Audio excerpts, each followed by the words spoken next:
নমস্কার বন্ধুরা, আশা করি তোমরা সবাই ভালো আছো। আজ আমি তারা মা ও শ্রী শ্রী বামা খেপার অনেক জানা ও অজানা কথা আপনাদের সামনে তুলে ধরব। প্রতিদিন তারাপীঠে হাজার হাজার মানুষ তারা মাকে দেখতে ছুটছে, কিন্তু অনেকেই জানে না তারাপীঠের আসল রহস্য। কেমন ছিল তখনকার সময়ের সমাজ যখন তারা মায়ের আবির্ভাব ঘটে। শ্রী শ্রী বামা খেপার জীবন সম্বন্ধে অনেকেরই ধারণা নেই, তাই আমি একটি বহু পুরনো বই থেকে সেই কথা আপনাদের সামনে তুলে ধরব, পার্ট বাই পার্ট প্রতিদিন।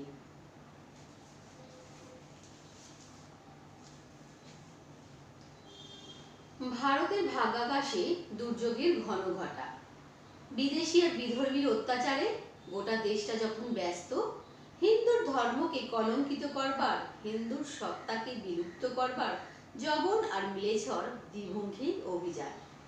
শাসক সম্প্রদায়ের হাতে অমানসিক নিপীড়ন, জোর করে ধর্মান্তরিতকরণ, সহায় সম্পত্তির অবাধ লুটপাট, হিন্দু নারীর শুচিতা নষ্ট করবার এক দূরপণেও কলঙ্কের স্রোত বয়ে চলেছে সমস্ত দেশের জনজীবনের উপর দিয়ে।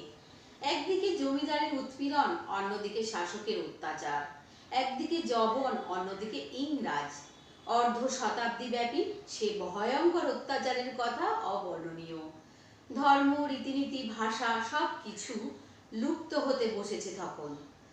ভারতের আত্মপুরুষের উপর কদর্য লাঞ্ছনায় দেশ শ্মশানে পরিণত হলো। তার উপর দুর্ভিক্ষ, মহাপ্লাবন, মহামারীতে উজাড় হয়ে গেল দেশ। মহা শ্মশান মুখরিত হয়ে উঠল আর্তনাদে। সে আর্তনাদ গিয়ে পৌঁছল জগৎজননী মহাশক্তির পাদমূলে। সন্তানের দুঃখে রুদ্রাণী জননীর নেত্রে রোষ বহ্নি বিচ্ছুরিত হলো। বাংলার দিকে দিকে তখন বিরাজারি তান্ত্রিক সন্ন্যাসীদের আবির্ভাব হতে লাগলো।